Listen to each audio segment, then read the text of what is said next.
Another flawless intro, Johnny. Like, is it snaps? I don't know. Whatever. It's jazz hands now. Jazz hands. Yes, I love jazz hands. It's happening. Yeah.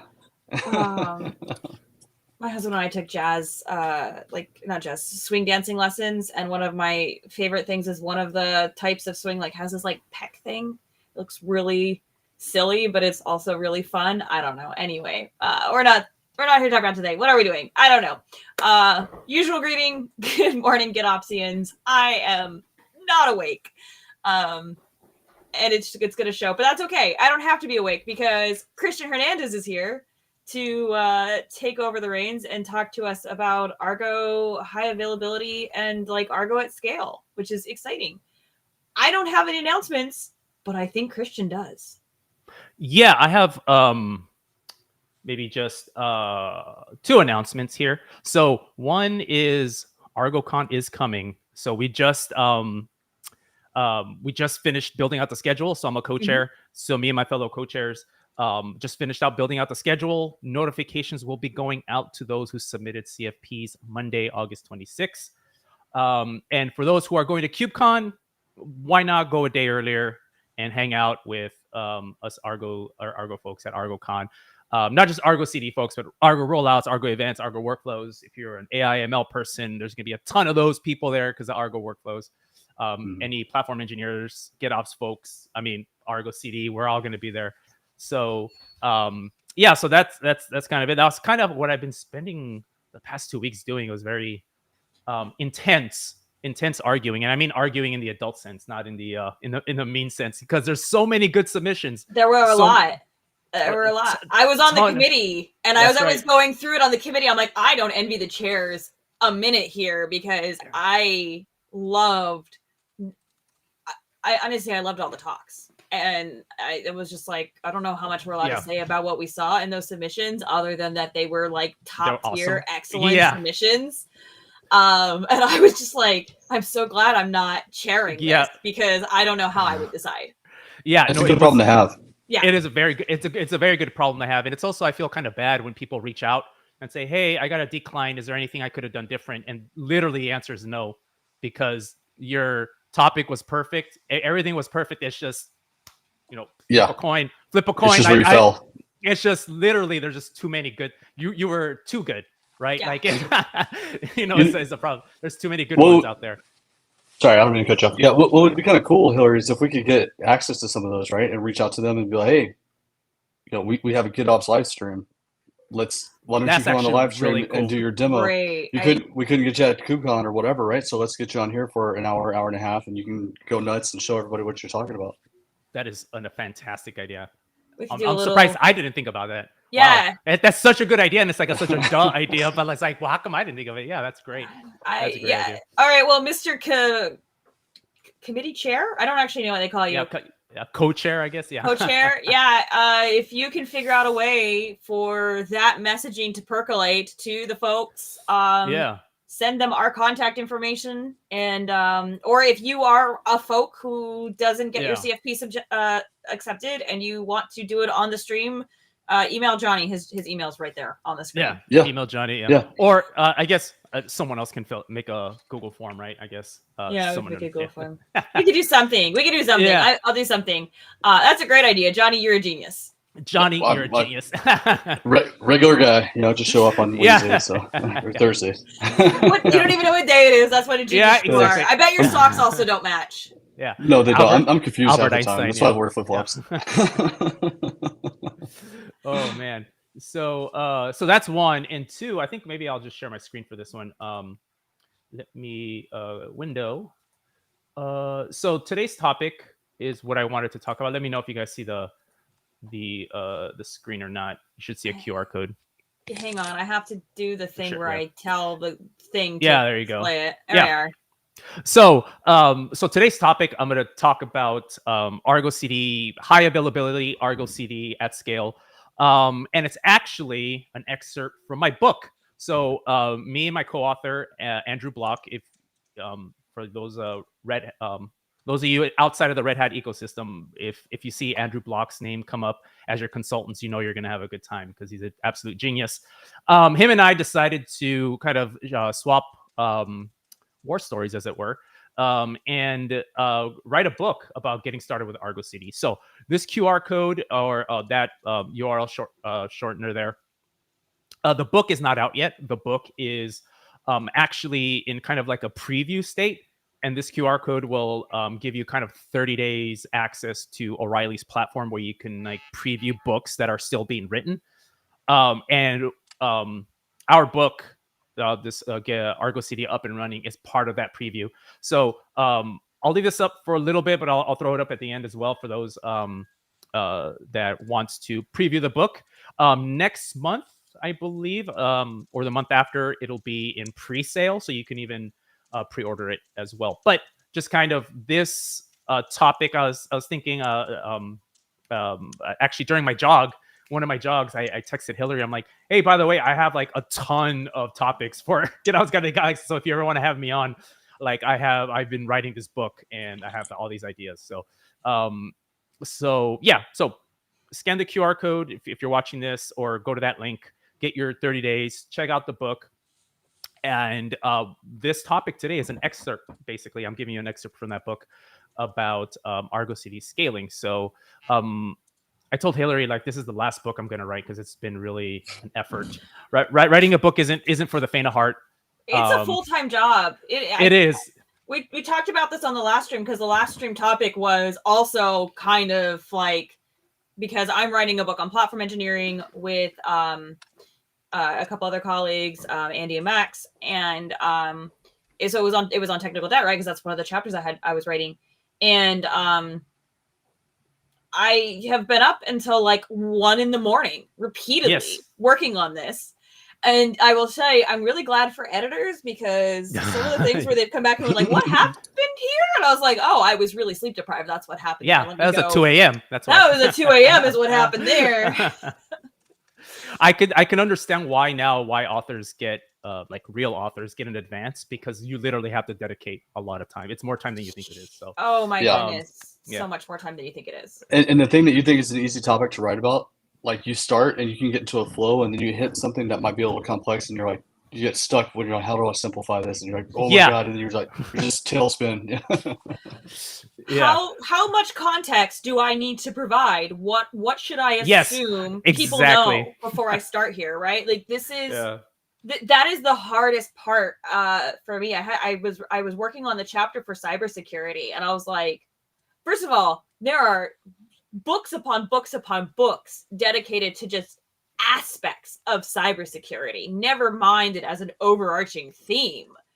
And I was like, I feel like I need to preface this book with a reading list almost. Yeah, your topic is a lot harder than my topic, because ArgoCD, it's actually really easy in that you have to be a Kubernetes kind of guru, and that's just like the statement of fact. Like the ArgoCD is so advanced, right? The GitOps is like so advanced in Kubernetes. Like you need to understand Kubernetes before you even like attempt to like try to implement ArgoCD. But in your case, platform engineering just sprawls like really a wide range. Huge topic. So it's like I would say your headache is a lot bigger than mine headache for sure. I will say we definitely took the Kubernetes path on this one. Like I think there's. Don't quote me on this. I believe there was a subtle acknowledgement a few places in the book of like, you don't need Kubernetes for these things to be true, but we're assuming it because it's easier. By the way, Johnny, unrelated to anything, how do we get rid of these little name things on our cameras? Because we've never had these in the past. It's making me crazy. Oh, yeah. And also like I can hide behind it. Yeah. It's so big. Oh, there we go. Okay. Now you can see my shirt that I'm actually wearing. GitOps Galaxy. You're representing. Yes. I like that you're wearing the shirt, and Johnny's got a fedora shirt, and I'm wearing polka dots. Polka dots. Yes. No. Well, I thought you were going to be in full battle armor. So yeah. Oh no. No. Battle armor today. Yeah. I have to take 3 months off of sword fighting. My shoulder. Bad times. Bad times. Don't get shoulder. All right, cool. So, so that's the book. Today's topic is going to be an excerpt, and of that book. And let me just kind of I don't even know how to exit this. There we go. It's the topic is ArgoCD High Availability, and let me make this a little bigger. So this is the document that you kind of have to go through for high availability and all the considerations. I'm going to drop this link somewhere in the chat, and hopefully either Johnny or someone can put that in the. There's too many screens here. There we go. In the chat here. So I kind of took a look at this, and like this is a very in depth. There's like a lot of information. So what I did was I kind of took kind of like the things that I was working on with kind of like the Acuity customers, and Andy, working with Red Hat customers like in the enterprises. We're like, we both work in the enterprise, but we have like two different kind of customer sets. So it was kind of cool to kind of glom this together. And so first and foremost, I want to talk about scaling, because it is a very important topic, an important topic that unfortunately doesn't have a one answer to it. Johnny, I'm pretty sure, you can attest to this. Hillary, you being an SRE world, can attest to like scaling is like, well, how do I scale ArgoCD? I was like, well, I can't tell you. I can't. Yes, I can't tell you. The best I can do and the best I can say is where can you start and where do you need to look, right? Because I think a lot of it has to do with monitoring.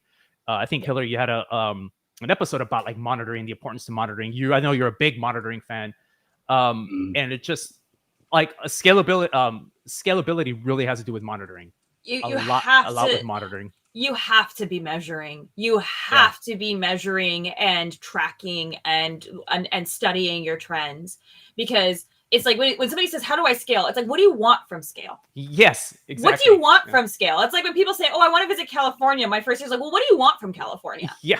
Right? Because you're going to need a car to get around here. So like, what do you want from it? And then I'm going to tell you where you should go in California. Because like, I joke, like, this is the land of eternal spring, and it is. But like, that doesn't mean that you just like drop yourself anywhere here and you have a great time, right? Yeah, you need to have an outcome. So like, what do you want from scale? What does scale mean to you? Yeah, exactly. And I think that's what it is. So I think a lot of it. So I kind of want to preface this kind of talking about scaling and stuff of like good monitoring, right? So like basically in the Kubernetes world, that's like Prometheus and Grafana. I know, I believe Red Hat still uses Prometheus. OpenShift still uses Prometheus, from what I understand. I think Grafana went away, right? Like this just basically the dashboards just scrape from Grafana, right? Or sorry, scrape from Prometheus. Yeah, yes, exactly. So the dashboards just scrape from Prometheus. Grafana is a cool tool though, because it actually can accept multiple data sources. So it doesn't need to be only Prometheus. Prometheus can be like one part of your story. And then you hook up Grafana to the other data sources, and kind of get you can get a holistic picture because it can handle multiple data sources. Now I don't know how well that scales. Yeah, funny. Like, I don't know, like thank you. I don't know how well that scales and what the limitations on it are, because we only use a couple data sources on our side, and that works very well. So, caveats of, it depends, and, else ifs, and I don't know, all of those other, throw a loop in there for some, And it depends on which version of Grafana you're using too, right? If you're using like Grafana Enterprise, then you're definitely going to be there's probably a lot more resiliency built into it to where you can actually scale out like you need to, versus like the Community Edition where it's on you to figure it out. Like there might be some resources that you can tag on, but it's pretty much on you to figure it out. Yeah. So it's I really like the it's like how does monitoring look? It's like it's whatever you want it to be. It's like it's literally really that's the answer, right? It's like it's a very snowflakey answer. No one likes that answer, but it's unfortunately true. It is true. I mean, I ran systems in the past. I know Hillary, SRE. I know Johnny running systems. It's just like from one organization to another, I'm measuring something completely different, and that's just it's personal, right? Like, it is. Yes, it's personal to each organization, because like what's important to me isn't important to Hillary, isn't important to you, right? So yes, there might be some baseline things, but by and large, like we have the things that we care about. I would say the best practices on this one. Oh God, we're going back to my book again, huh? Christian wanted to talk about his. We're going to talk about mine. This is it's all Clash good. of the Titans, right? Clash of the Titans. Yeah, no, it's all related though. So this is related. Yeah. So if you have something as a concept called a critical user journey, this is like a user story, a golden path. Like this is a project management term that has had several like iterations of life. But what this really means is, how do you expect the person using the system to interact with it and be successful with it, right? So it's not just what are they doing, how do they expect the system to behave at each little like juncture, right? So that critical user journey. So if you define that, your golden path, your critical user journey, your user stories, whatever you want to call it, I don't know, you could decide it's your Dungeons and Dragons words just failed me. Yeah. The thing that means chamber but isn't dungeon. It's like your Dungeons and Dragons dungeon story. Whatever it is, right? Then you're going to have steps along the way that can indicate success. And that's where you put your measurements. That's basically the kind of like guidelines on that I would say. And and kind of just to kind of put a bow on that, it's like, and also like there isn't like one metric can mean something bad for someone and good for someone else. Like, hey, like there's 80% or 90% memory consumption on our servers. And it's like, oh yeah, that's kind of, some organizations be like, oh yeah, that's normal. And actually that's kind of what we want, versus other organizations like, oh my God, we need to scale out. Like it's kind of like Johnny was saying, it's like, it's very personal to you and your organization. So, because if you're 90% went like this and then was like this, then that may be good. It may mean that you have a little bit of wiggle room. You probably want a little bit like more like 20% wiggle room, but whatever. You've got a little bit of wiggle room to handle spikes. But you've sized your environment correctly for your workload, right? You're using the correct amount of like things that you're paying for. Yeah. And not underutilizing or overutilizing. But if your journey to 90% was this, you have a memory leak. Yeah, exactly. Yeah. Also, the journey does matter. What this doc this doc actually kind of just goes through kind of like what each component does and like what to look for, like what kind of considerations to take place. The cool thing is that, so for me, so kind of like switching now from like scale, because, and it's related because I'll bring it back. So for me, I need to implement scale easily, right? So, okay, so pretend I got all the information I need. Like, how do I scale my environment? So I've always been a fan, like when I am like deploying applications with ArgoCD, of YAML and customize. And I have this really, really love-hate relationship with Helm. I avoid Helm unless I absolutely need it. And a lot of it is just because past experience is one, and two, also just because personal preferences. I'm not bad-mouthing Helm because, kind of reveal here, I'm actually going to be using Helm. And I'm using Helm. I'm using the Argo project official Helm repo because, one, in case no one knew, it used to be kind of as is community supported, and now it's officially a project under the Argo project umbrella. So it actually has maintainers, regular updates, and it's really, really well maintained. The times I find that I love using a specific Helm chart is when I do the research. It's like, oh, this is actually well maintained. It's a little bit of the wild west when it comes to Helm, which is why I really only use it when I need it. And when end users use it to deploy their applications, I mean, I'm not saying it's not valid, completely valid, but there's so many layers of abstraction that like even I don't understand what's going on. So sometimes there's too many layers of abstraction. I love Helm when I'm not the person who owns the Helm. Yes, exactly. That's when I love Helm. I love Helm when somebody has been smart on my behalf. Yes, That's so when I love Helm. Shout out to all of you Helm gurus. We appreciate you. Yeah, shout out to Bitnami too, because they developed a really, I think, good repository.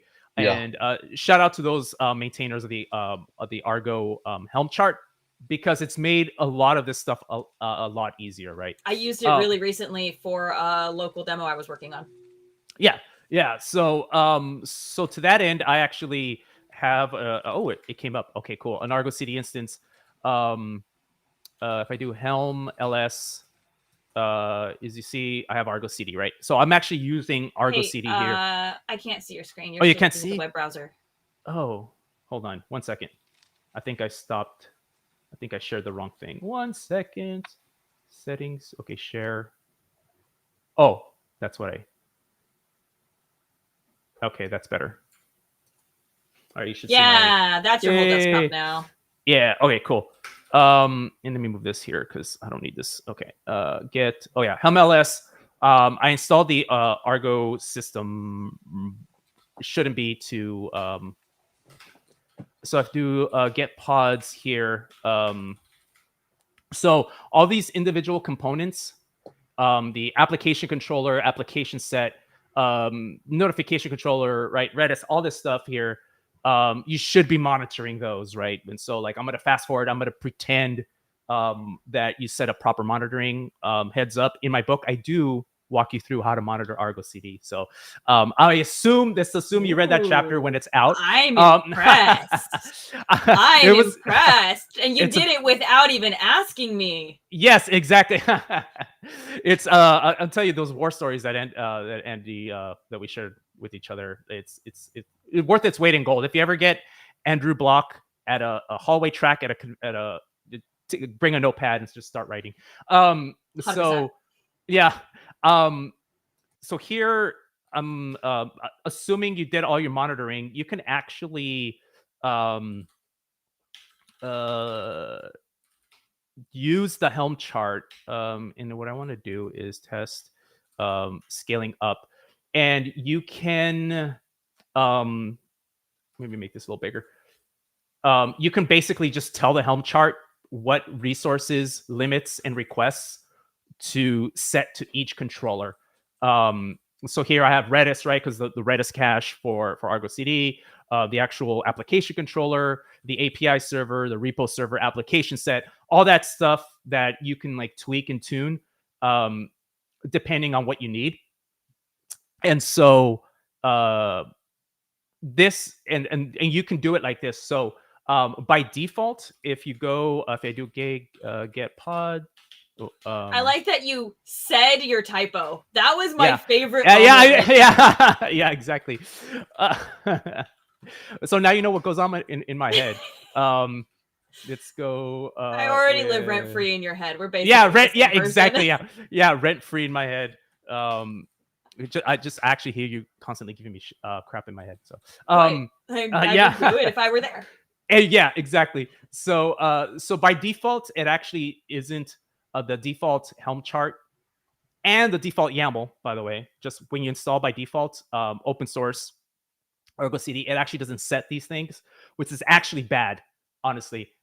Setting no resources limits, or because Hillary can probably tell you, get killed. Probably you're the first thing that gets killed. You're the first thing that gets the eviction. You're the first to get evicted. I actually cover this in my book. So the scheduler is going to make decisions, and it's going to decide to prioritize things. And part of the way it makes these decisions is if these pieces are defined. If they are not defined, you're the first one out. You're the first one out. You're the last one to get fed. You may not get fed. Like the moment you encounter capacity issues, guess what goes?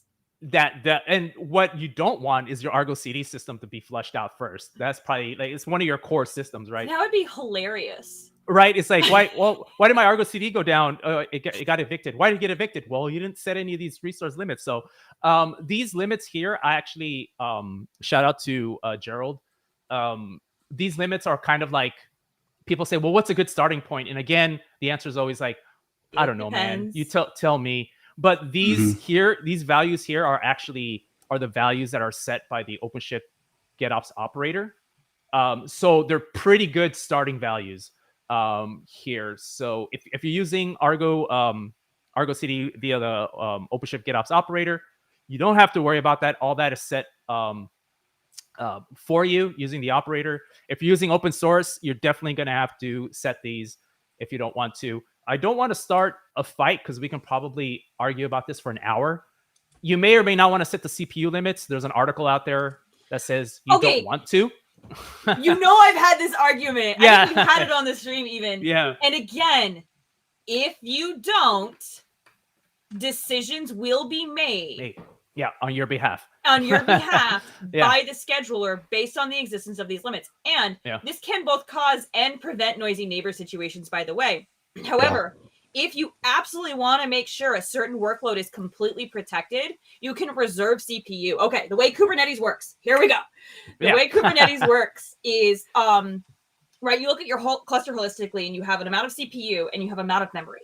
And the memory is absolutely bound to the boundary of the node, right? The node cannot use more memory than it is allocated. The same is not true for CPU. CPU follows the same, I forget the name of it.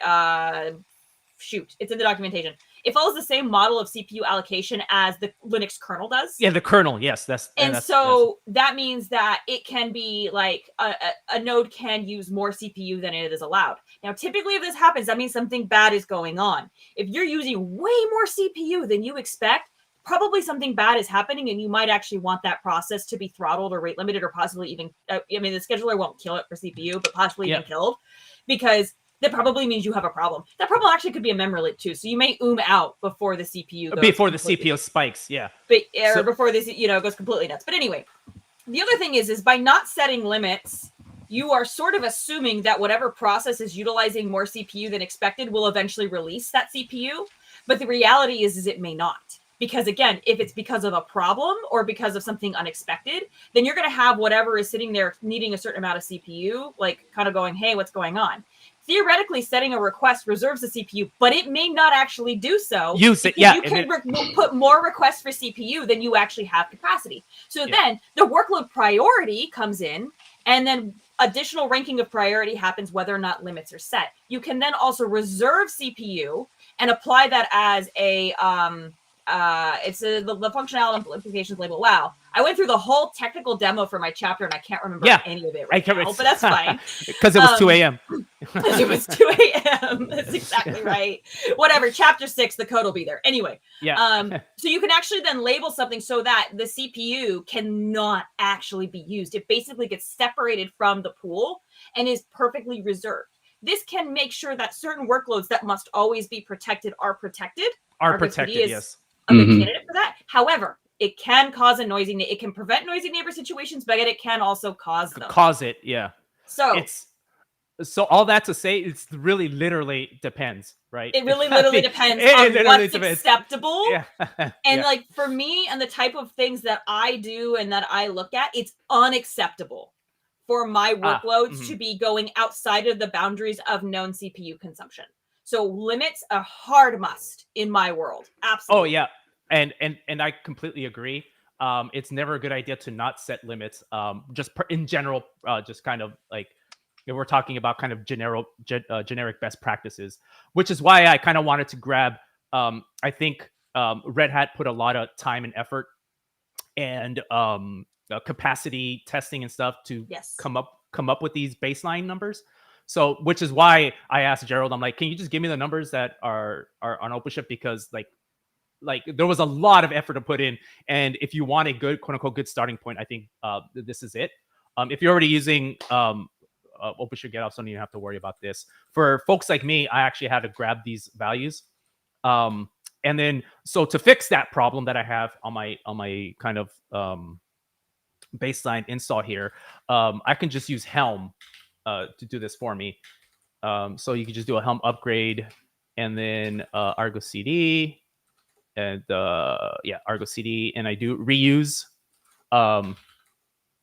values. So what this does is basically, hey, the values that you used before, use them again, so that way you don't like override or forget, because the Helm upgrade sometimes if you don't use reuse values, will like kind of 86 your configuration. Will basically remove your configuration if you don't actually explicitly set it. And these are in order matters. I always say reuse values and then provide a new values file. And this is called test scale up. And then I'm going to do argo-cd. So the reuse values in your values file, this is a stupid question. Remember I said I wasn't awake? This is showing up in several places, including not remembering the names of like it's like the most fair something on the kernel CPU. It's going to make me nuts. I'm going to eventually Google it and put it in the chat. Are you talking about fairness? Are you talking about fairness, like priority fairness and not niceness, but it's fairness and something else, right? Yeah, it's something. Anyway, whatever. We'll put it in the chat later. Back to my actual question, because I probably need way more coffee than I have had today. Look, there was an Alanis Morissette concert. I got home at 1 a.m. I've done this to myself, but now we're all living with the consequences. So the question I have is on that values file. So you're saying reuse values and then dash values, and you're supplying a new values file. Yeah. Is there a delta between the values? Okay. That's what happens. Yeah. So if you put it in the wrong order, basically what happens is it kind of like blows out everything known before and replaces it with a new one. Exactly. So it kind of like it does a delta or kind of like a merge of it. So the order matters because like, okay, I want you to keep this value, but then if you have another value that overwrites that has the same section but it excludes a value, it'll basically blow out that value. So anyways, to answer your question, short answer is yes, there's a delta to it, and that's why order matters. And I got that kudos to Scott Rigby, who's a Helm maintainer, who helped me out on a lot of Helm things. So what's it called? Resources. So now the resources, now they're there, right? Before they were empty, now they're there, and everything is great. So using a really good Helm chart, you can actually take these values and like plug them in instead of having to do like customized patching or editing of files, and it just kind of just makes it easier to update and manage your configuration. So those are the values. There are other things to take in consideration. I recommend obviously just kind of read the scaling up section of it, because there's other like for example, the application controller, they're set to have 20 there's a queuing mechanism, right? And there's like 20 lanes, right, for reconciliation, and I think 25 for like application specific operations. So like you may want to tweak that as well. Read the doc. It kind of just tells you information like reconciliation timeout and reconciliation jitter. You kind of want to tune those as well, like things are taking too long. So for that aspect, for scaling up, or is kind of like we said, you're gonna have to observe, and kind of it's really up to you. But then that it comes to like, okay, there's only so much you can scale up, right? Like there's just only so much capacity that you can give ArgoCD. And so this kind of bleeds in over to like high availability. So the high availability, I always tell people the high availability in ArgoCD, I understand the use case, and I received use case where it's absolutely needed. But for the most part, ArgoCD is actually a stateless kind of process. It's and the only thing that quote unquote that's permanent is like stuff in etcd, 1, and 2 Redis, but then Redis is just a cache. So like if that goes away, it actually keeps functioning. And so the really first step of high availability is actually Kubernetes itself. Like if you're running a multi-node Kubernetes system and ArgoCD goes down, like Kubernetes should just like spin a pod up. But there's certain situations where people aren't, certain organizations can't tolerate that like slight hiccup, or like that slight, it went away for a little bit, but it'll come back, right? Like there are use cases, right, for that.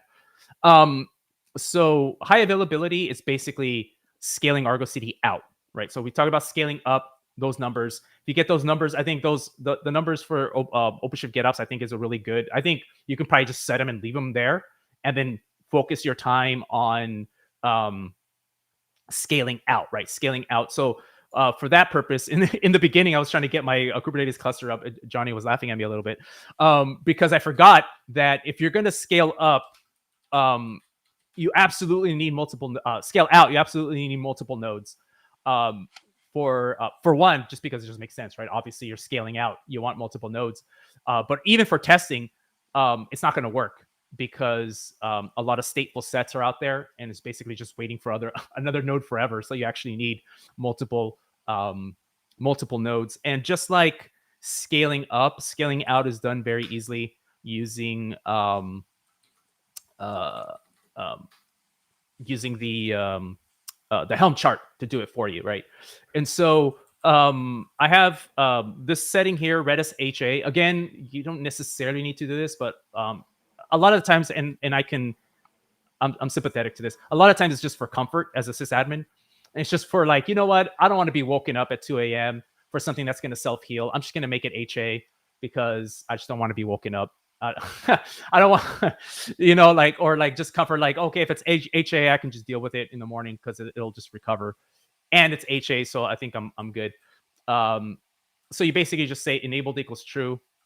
Controller replicas equal 1. I'm going to skip this for now. Ooh, ominous. Why isn't Christian scaling up the application controller? There's a very good reason for that. So the API server, replicas 3, right? Minimum is 2. There's also an HA, an auto scaling feature. I think if you just put like auto scale like true, and instead of replicas, I think you put like min replicas like that. But it's basically this is it, right? And just like the Helm, same Helm command, right? Reuse values, but instead of doing this, what you're gonna do is HA, and really that's it. And the reason I really like using the Helm chart is because to actually do this manually is a pain. If I scroll down here, it's actually a pain because it's not. I actually can't find it in the doc, and I'm thinking it's in another doc, but it's a pain because it's not scaling up. But it does way more than that, which is why. And I add the Helm. For those who.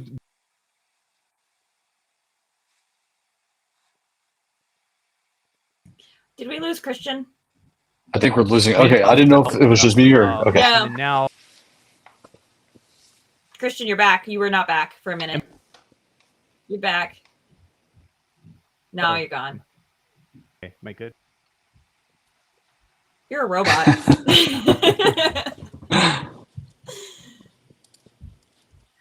I really like this freeze frame. This is CPU cycles.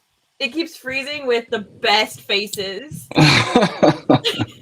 Not like when it froze on me and I had a stupid face and you left it there, Johnny. Yeah, I wasn't paying attention. I should have. You gotta be better than that. Yeah, not bad. I'm on it now. Go there. No, man. We are There we not. go. I'm going to text him. No. This is a CPU. We're talking about CPU. Yep. Yep. What's happening is that Chrome is such a hog for CPU, Mm-hmm. and so is a kind cluster that's actually doing any real work. I like that. This here dropped down to 1. I don't know if you see this. Yeah. Oh yeah. Yeah, Chrome is eating. You gotta go kill everything in the background that you can. Every other window, every other tab. If you have Slack open, you gotta kill that too. Oh yeah, let's do that, right?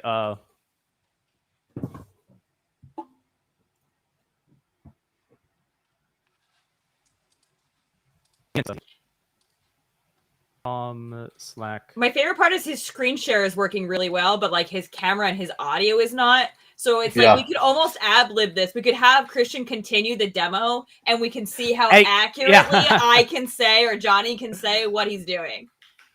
Let me see here. ArgoCD. There we go.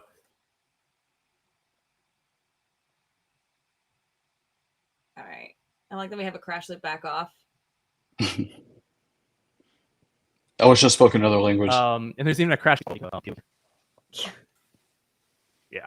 So we got it's literally the CPU. It's like it's killing my can sometimes be cryptic. Yeah, for sure.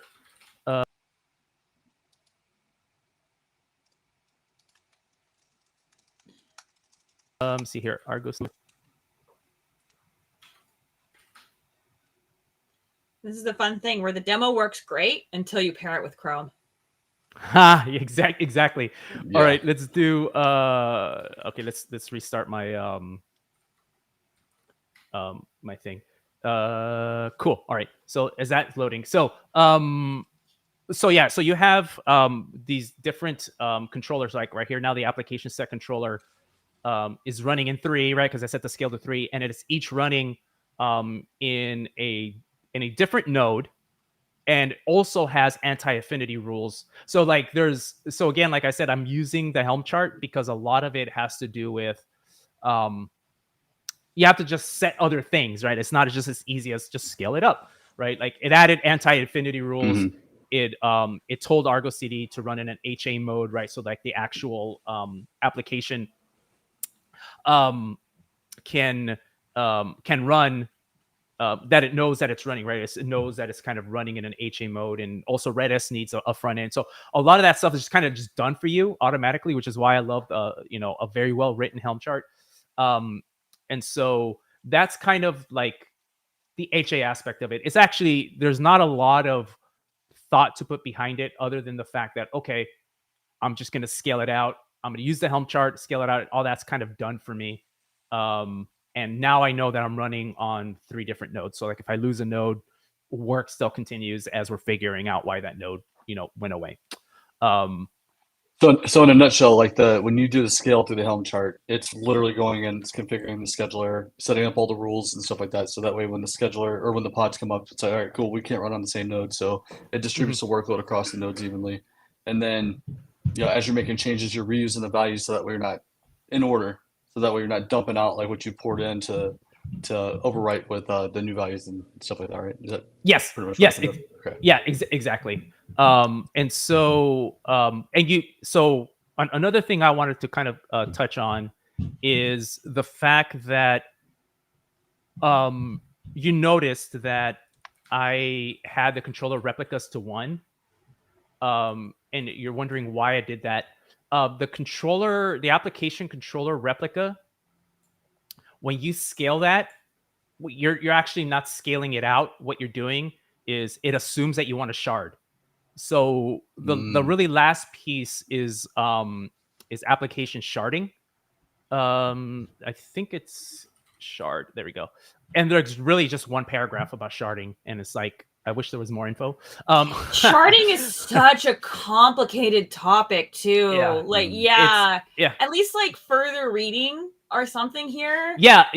Exactly. And like to set it up, you have to like touch a bunch of components. But for ArgoCD, the application controller, that's really the only thing that does sharding, because that's really like typically, other than the repo server, depending on what you're doing, is typically the busiest thing. And just scaling it out doesn't necessarily work. Does the sharding on this one, this is probably a stupid question, but I don't even know how to ask the words. All right, so your application controller is like looking at all of the things, right, and doing what it does. When you shard that, does it do like the etcd thing, like where it's expecting consistency between the 2 shards, or does like, okay, I'm shard A, I take this subset, you're shard B, you take that subset, and the 2 shall never cross? It's it's a lot. So it's kind of a hybrid, but it's more the second thing you're talking about. So there's really the sharding is really there's really two things you need to know. There's two algorithms. There is legacy mode, which basically it's a UID based distribution, and if you really want to get into the weeds, what ends up happening is that it takes a cluster specific view, right? So like in ArgoCD you can add like many clusters. Yeah. So basically it takes the cluster name, it grabs the UUID, and it does a modulo of I forget of what, and depending on what number comes back, it'll assign it to that shard. Got it. And with the default being shard 0 or like the first application controller. And then so that's what we call legacy mode, and that's really what I recommend people for the most part to use. So one shard, one cluster full of all of its Argo goodness. Yes, exactly. Because because you do end up you can end up with hotspots, quote unquote. Some shards have more load than other shards. Correct, yeah. But you can fix that. You can fix that manually, and it typically doesn't happen that often. Red Robin, I can tell it's almost lunchtime. Round Robin uses equal distribution. So the okay. And by the way, this is in beta, so it's like actually not even recommended. But some people use it because they add and remove clusters so frequently that they really want a basically they want an even distribution, right? They don't want to like mess with things because they're just constantly adding and removing clusters. These are the true cattle nut pets people, and I admire them. Yes, exactly. Yeah. And yeah, so Red Robin and consistent sharding are Red Robin. You did it again. Yeah, again. I need to have Round Robin. I should just say Red Robin. Round Robin, and consistent hashing, which I haven't played too much with it, so I apologize. I can't speak too much to it. Are alpha features. So I just use with a specific large customer. So they actually have a large installation of open source Argo. They use legacy, and they use legacy in a specific way.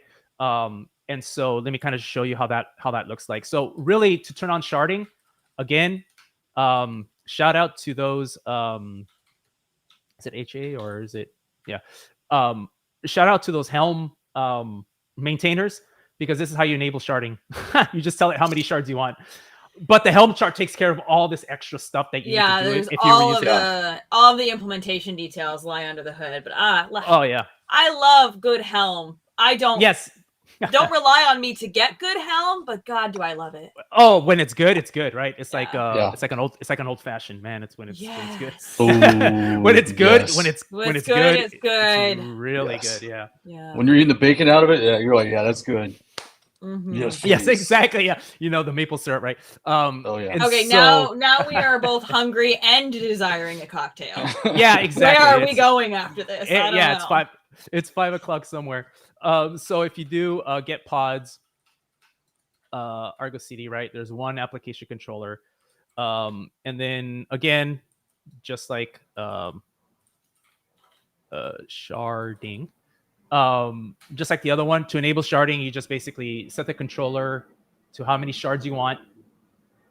And then hopefully I don't yeah, so now you have 2.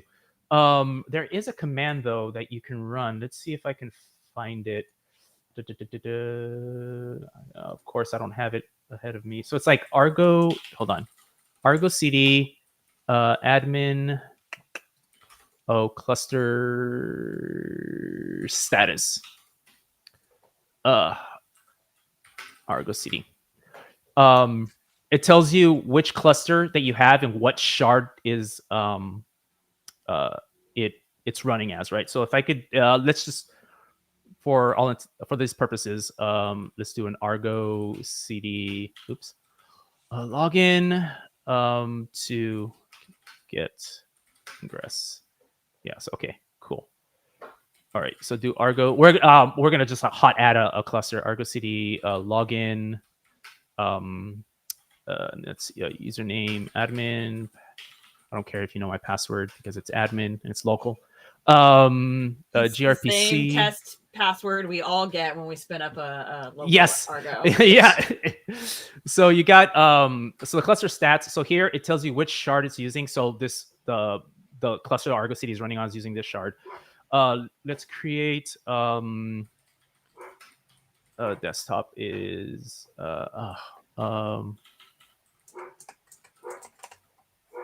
what is my DNS name? There we go. Okay, so let's create another cluster. So I'm doing this live because like Johnny was laughing at me earlier. I wasn't actually completely prepared, but I do have my notes here. I'm using kind and I'm gonna create a cluster. I think the real preparation on any demo is like, what was your offering to the demo gods ahead of time? Yeah, exactly. Was that sufficient? Because if that was insufficient, your demo's going to have a problem, which to be fair, you kind of already experienced. So I'm kind of suspecting your offerings are maybe not that great right now. But in this economy, I get it. In this economy, I get it. Exactly. Inflation. Prices went up, Christian. Prices went up, man. It's inflation, man. I'm telling you. 1.254. Let's do. Okay, so now I will. The demo gods are.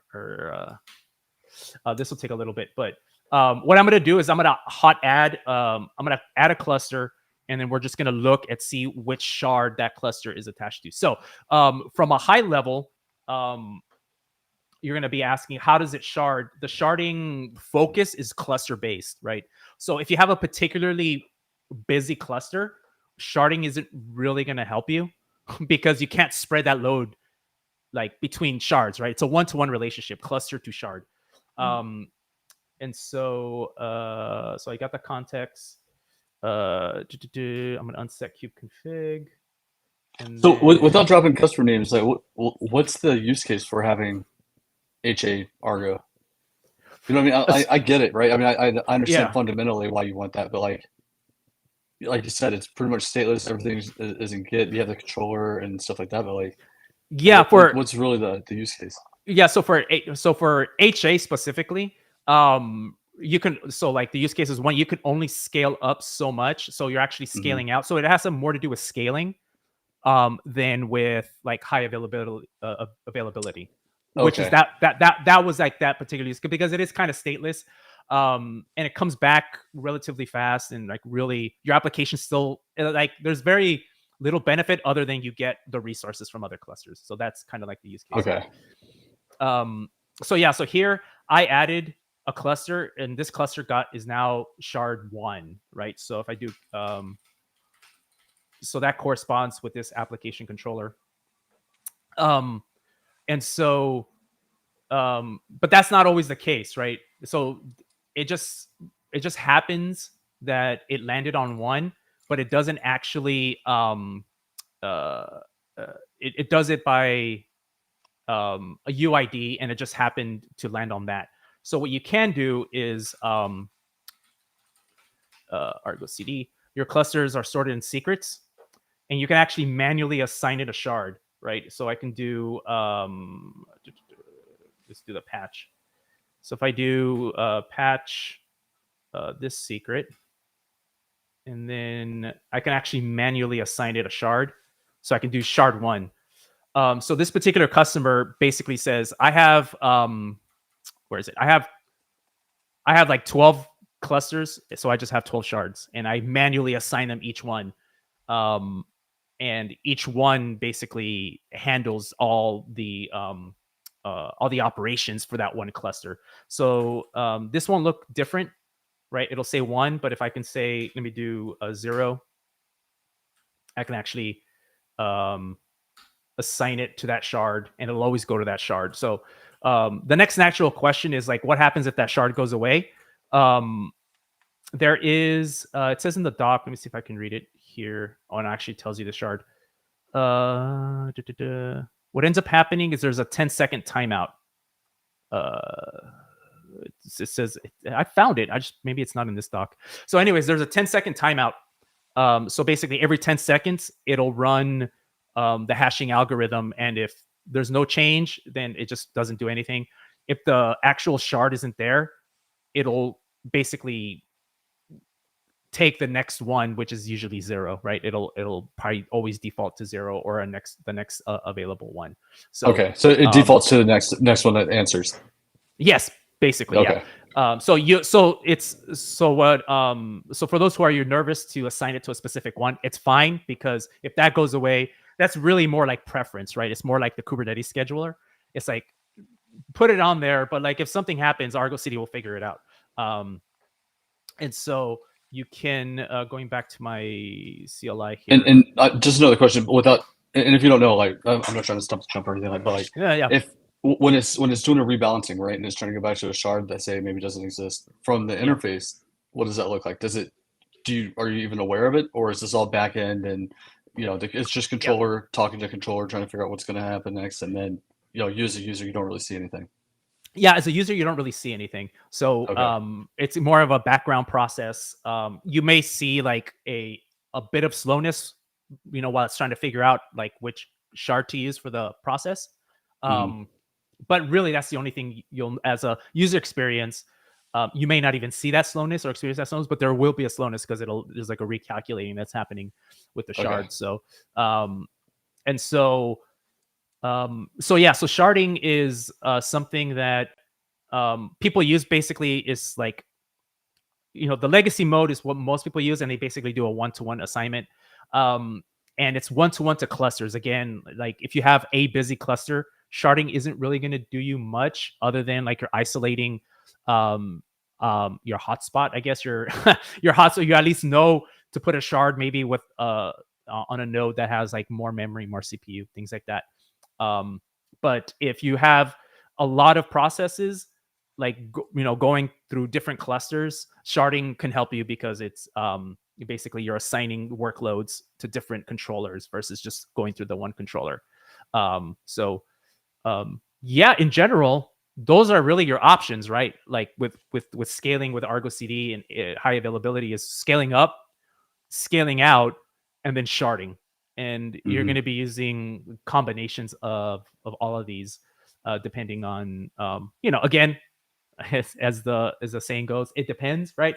The workload depends. So I don't have anything else. I'm just going to put this up while we talk. Well, I mean, we're perfectly timed because we got about a minute left. But like, what's the largest, like Argo implementation you've seen? Like, how many clusters?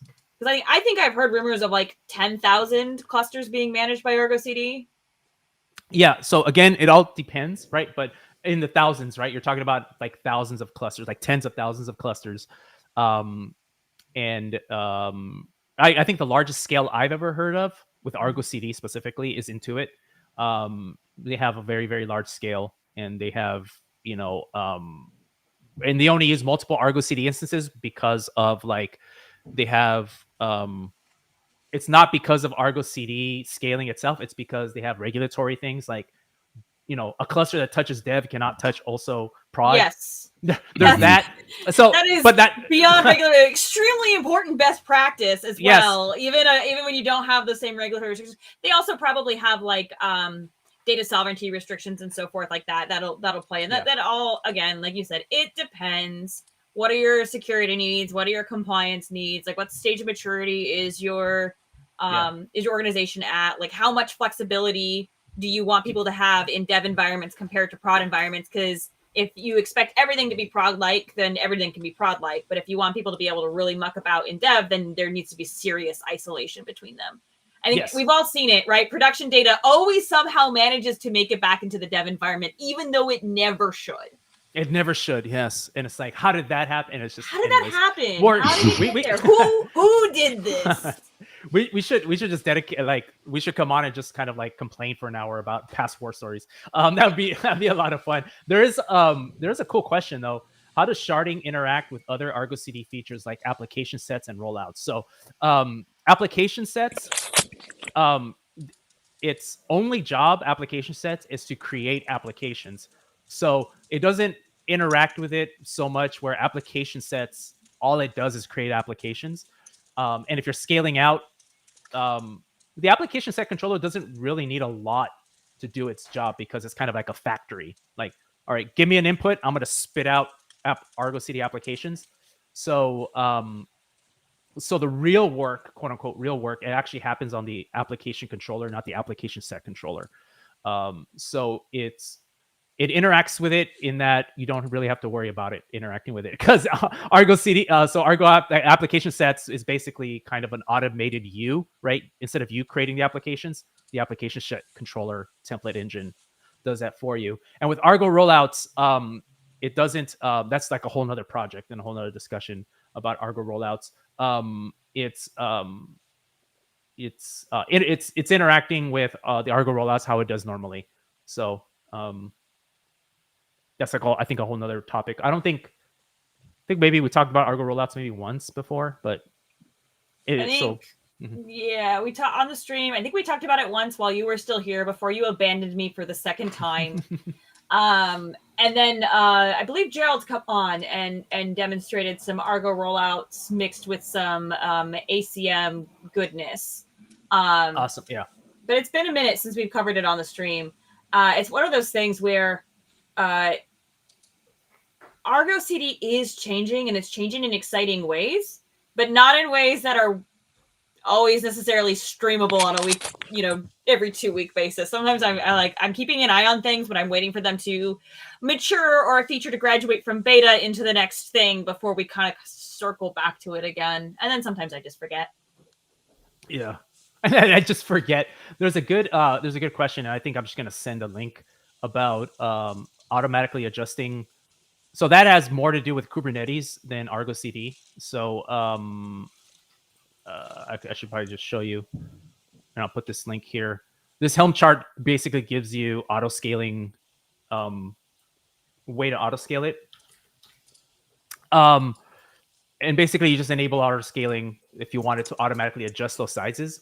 I don't know if it can automatically scale up. I think there's a Kubernetes way to basically dynamically add resources limits. But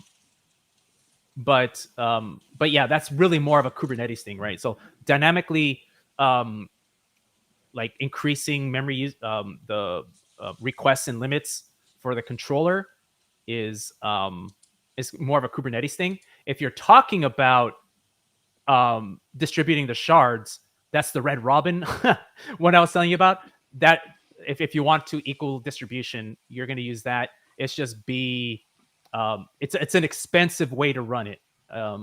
Basically it reshuffles. It's just basically a lot of compute is happening all the time if you're doing it that way. So yeah, so that's kind of like long and short of it there. Yeah, these are, oh man, doing things at scale is always, you're gonna pick what you can lose, right? Mm-hmm. You're gonna get some wins and you're gonna get some losses in there. So you're gonna need to kind of take a pick as to what you're gonna lose. If it's you're gonna spend more compute, so technically your cluster's capacity to do other things is reduced. Choose your tech debt wisely. Yes, yeah. Choose your tech debt wisely. It's like you're gonna lose somewhere. You're losing somewhere for sure every time. Just know what it is. Understand that it's the right thing for you to either gain or lose, or the mixture is correct. Document it. Yeah. Document it. Write it down. It's basically follow what I tell you to do in the book I'm writing, and good luck. Yeah, good luck. Good luck, GitOpsians, right? Is that good GitOpsians, you're gonna need we'll pray for you. Yes, exactly. Put this up here one more time, because why not? I put the link in the video description as well. So like, if you go look out on YouTube at the video, like you'll see the link to this, and I'll try and put everything else out there that we shared. So awesome, cool. Yeah. So yeah, that's pretty much it. At least for in terms of like how to do it. Again, recommending the Helm chart. It's fantastic. If you're using OpenShift GitOps, all these options that I showed you are also available with the operator. So I usually don't say this, but don't use the YAML for ArgoCD. Like you're going to be patching and updating, and it's not a good time. Someone else already figured out the problem. And this is the very few times where I'm telling you not to use the raw YAML, because I'm a raw YAML fan. But this is the very few times. It's because of the strength of the Argo community, right? Yeah, it's the strength and the scale of this community. This is is it the second biggest project in the CNCF right now? Third. Still? It's the third. Third biggest. Excuse me. I understand my rankings. No, I don't. Right. It's the third biggest project in the CNCF. That is astronomically huge for an open source project. For folks who don't know, that is an insane amount of like time and effort that people are putting in, not just to the development, but to like the actual like maintenance of the community and the reacting to feedback and so forth. So but if you're also looking for a really great opportunity to shine, go pick a lesser loved project and go build a really great Helm chart for it. They'll love you. People by the will way. love you. They will love you. You'll be toted a hero. So basically, that's kind of like the long and short of it. Use the Helm chart, use the operator. Someone else figured out this problem. Just know where the knobs are. Know what to monitor, and that'll, again, like we said, it'll depend on you, but monitor it and know what to monitor, and then know where the knobs are. And it's actually not as hard as you think it is. So it's the hard part is finding out what knobs to turn. So the observability part is actually hard.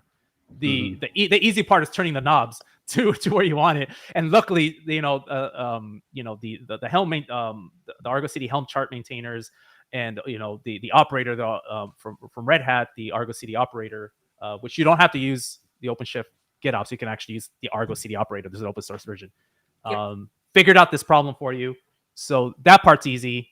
Focus on things that matter to you. Kind of like Hillary said, pick your losers, right? Like if you're memory bound, you're gonna have to suffer maybe on the CPU side, or if you're storage bound, maybe you have to tune some other things.